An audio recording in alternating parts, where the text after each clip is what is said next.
Esse vídeo resumo foi gravado com base na aula de imunogenética da disciplina de genética médica. Meu nome é Anacleto Braga, sou da turma 31 de medicina da Univasf. Os pontos abordados nesse resumo foram os anticorpos, cadeias leves e pesadas, diversidade dos anticorpos, receptores de linfócitos T, sistema MHC ou HLA, sistema ABO e sistema RH. Antes de iniciarmos a falar sobre imunogenética, a gente deve entender inicialmente o que seriam as imunoglobulinas, né? Seriam proteínas com conformação globular que participam da resposta imune e que estão livres, sendo essas consideradas anticorpos, ou ancoradas nas células, sendo consideradas os receptores de membrana. Vamos entender um pouco sobre a estrutura do anticorpo. O anticorpo, como todo mundo já deve saber, é uma estrutura em formato de Y. É formado por duas cadeias leves e duas cadeias pesadas. Essas cadeias são unidas por pontes de disulfeto. É importante destacar que a união dessas quatro proteínas, que chamamos de tetrâmeros, formam a união de um monômero de anticorpo.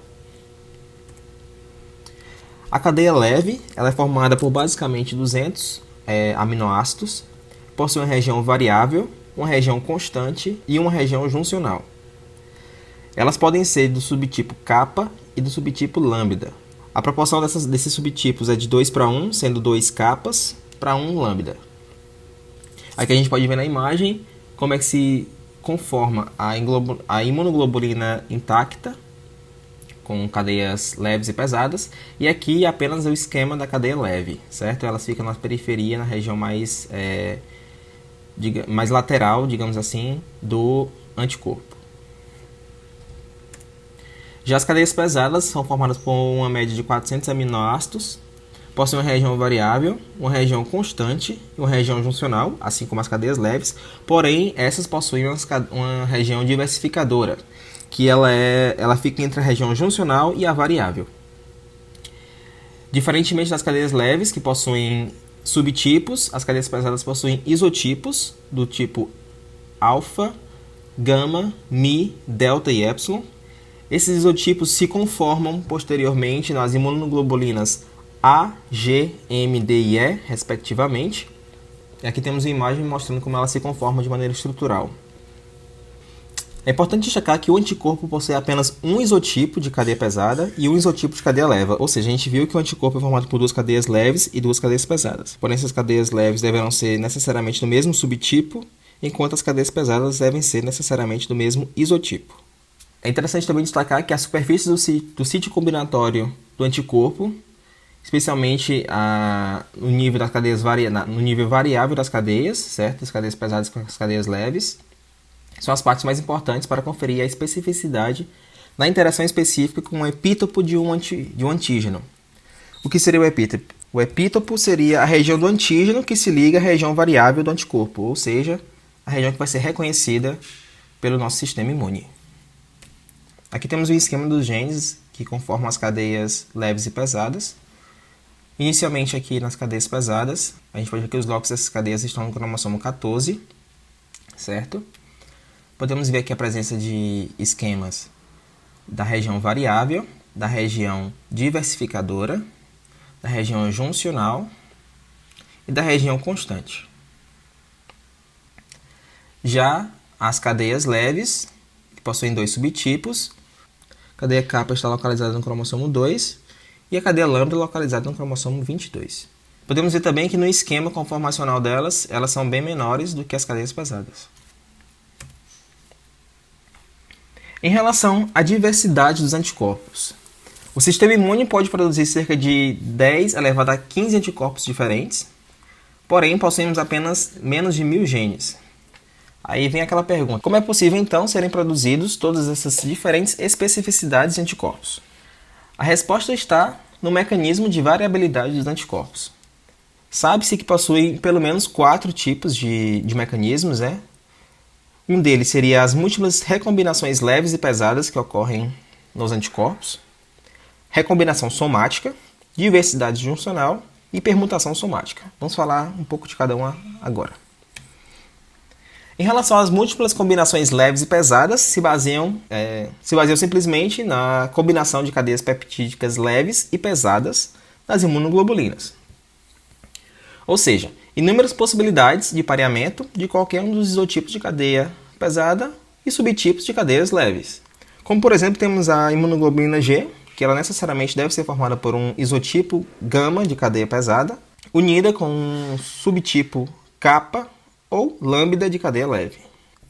Outro tipo de variabilidade seria a recombinação somática, uma vez que temos genes de cadeias variáveis, diversificadoras, juncionais e constantes para cadeias pesadas, e os genes formadores das cadeias das regiões variáveis, juncionais e constantes das cadeias leves.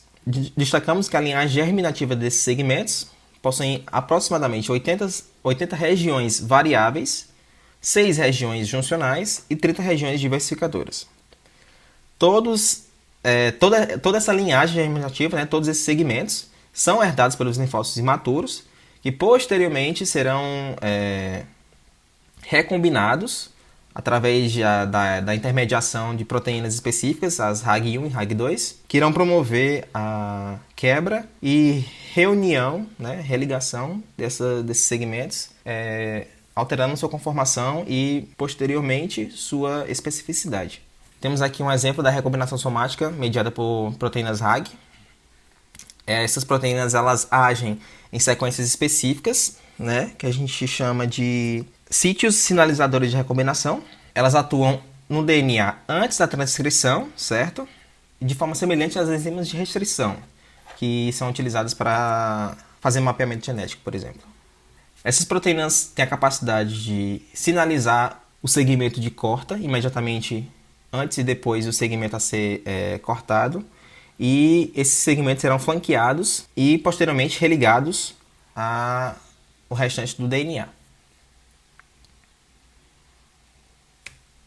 Aqui temos um exemplo bem completo de como é que ocorre a recombinação somática das imunoglobulinas. Temos aqui, por exemplo, um exemplo da cadeia leve, que eu vou explicar ela primeiro, por ser mais simples. Temos a cadeia, o DNA completo, com todos os segmentos das imunoglobulinas. Vai ocorrer a religação somática, né, um rearranjo mediado pelas proteínas RAG. Somente a região de interesse será mantida, ok? Nessa região de interesse ocorrerá a transcrição para o RNA primário. Ocorrerá depois dessa transcrição o splicing, né, que seria o mecanismo de correção da proteína, que todos os eucariotes têm. Tradução e processamento da glicolização de proteína, etc., até então se conformar o anticorpo, ok? Já nas cadeias pesadas, como temos uma região diversificadora, que é a região que difere da cadeia leve e que, consequentemente, aumenta o tamanho da cadeia pesada, temos uma recombinação inicial dessa região diversificadora, certo? Ela será delimitada e cortada, flanqueada, para então prosseguir com a recombinação somática das demais regiões variáveis, juncionais e também mediadas pelas proteínas RAG, certo? Tanto a recombinação somática do rearranjo diversificador, quanto a recombinação somática do rearranjo variável, juncional e constante serão mediados por proteínas RAG, RAG1, RAG2. Após a recombinação, ocorrerá a transcrição, splicing, tradução e etc., assim como em todas as outras proteínas. A diversidade juncional também é outro fator que colabora para a diversidade de anticorpos, certo? Isso porque a falta de precisão da região juncional pode gerar deleções ou adições de nucleotídeos nos locais de ligação. Essa região é uma região de alta frequência mutacional devido às inúmeras quebras e rearranjos que tornam os exons dos genes variáveis, diversificadores juncionais contíguos, ok? Ou seja, mais mutações, mais proteínas. Outro fator também que colabora para a diversidade de anticorpos seria a hipermutação somática. Esse ocorre de maneira diferente, uma vez que só pode ocorrer depois da estimulação do antígeno do linfócito B, ou seja, já temos a proteína pronta, rearranjada somaticamente, né, digamos assim, e será dependente de fatores, digamos, externos, né? Porque ela depende do estímulo de antígeno para ocorrer sua hipermutação. Após o estímulo, vai ocorrer aquela cascata de proliferação de linfócito B, certo? A clonagem dos linfócitos após a estimulação. Logo, várias cópias serão produzidas, porém não idênticas devido à alta taxa de replicação e de mutação, né? Aumentando cerca de 1000 vezes a taxa de mutação. Logo, esses anticorpos serão gerados com receptores variados e posteriormente ocorrerá aquela diferenciação secundária que a gente sabe que quanto mais eficientes, digamos assim, os anticorpos, os novos anticorpos mutados serão no combate a antígenos, mais selecionados eles serão, né? Consequentemente, eles serão.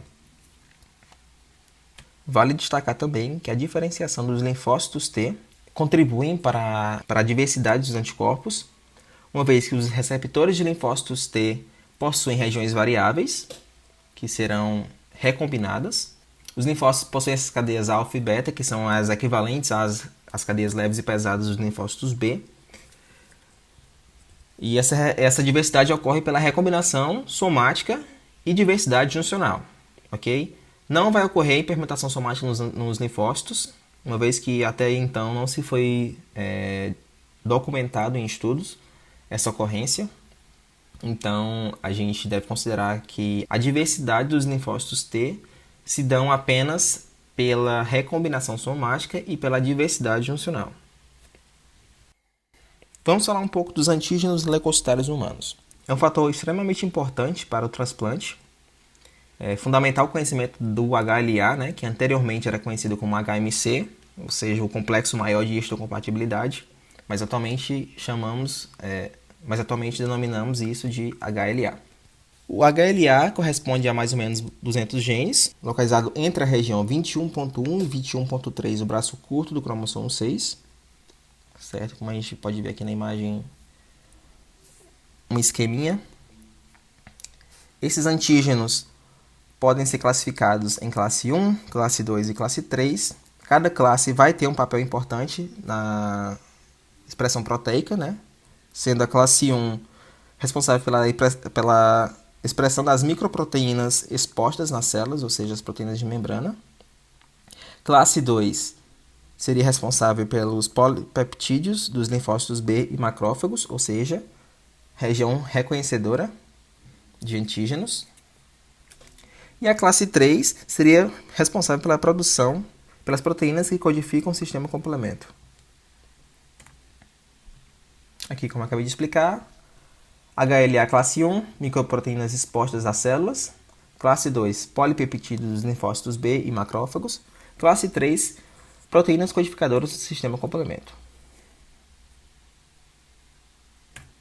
Existem 3 tipos de HLA, certo? Sendo o HLA-A possuindo 59 diferentes proteínas, HLA-B 118, HLA-DS 124. Cada uma dessas diferentes proteínas tem uma designação numérica, certo? Podendo ser HLA-A1, HLA-A2, HLA-B3 e assim por diante.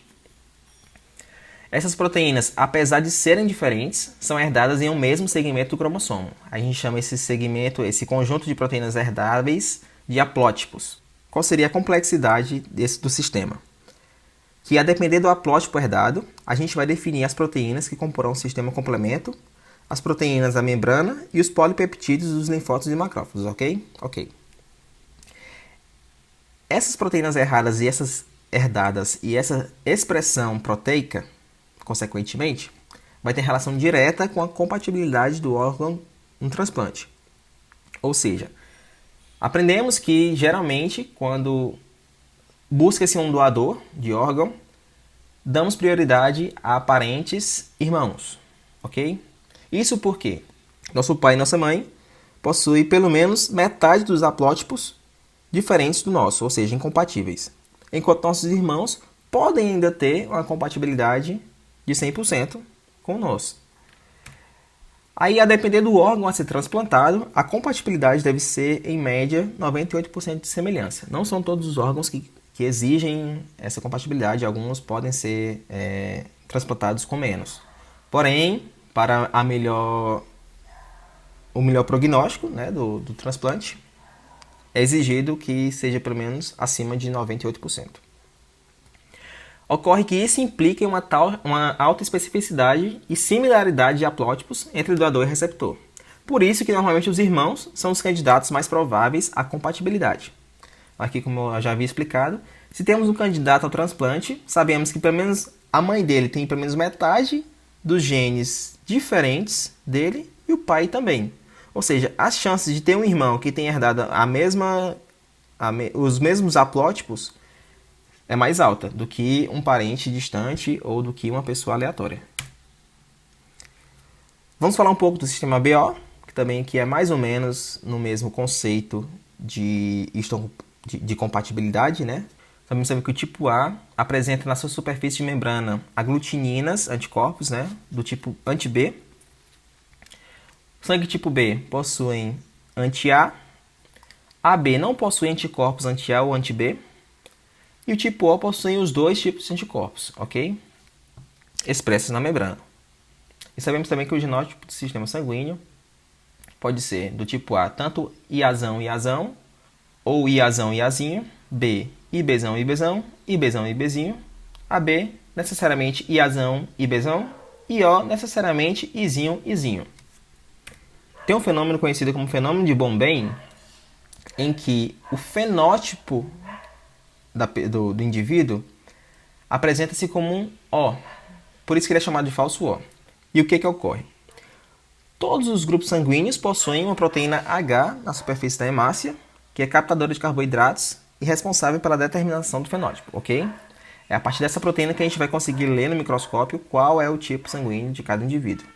E, consequentemente, elas representam os antígenos. Está aqui, o que a gente consegue ver aqui nessa linha da tabela. Acontece que alguns indivíduos suprimem a expressão dessa proteína e se apresentam fenotipicamente como O, ou seja, não possuem nenhum antígeno na superfície de membrana. Consequentemente, durante a vistoria do microscópio, análise e o exame, né, as hemácias se apresentarão idênticas a um sangue tipo O. Acontece que esse indivíduo vai apresentar ainda os anticorpos, pois ele se trata de um tipo AB ou AB ou até mesmo um O, só que mascarado, ok?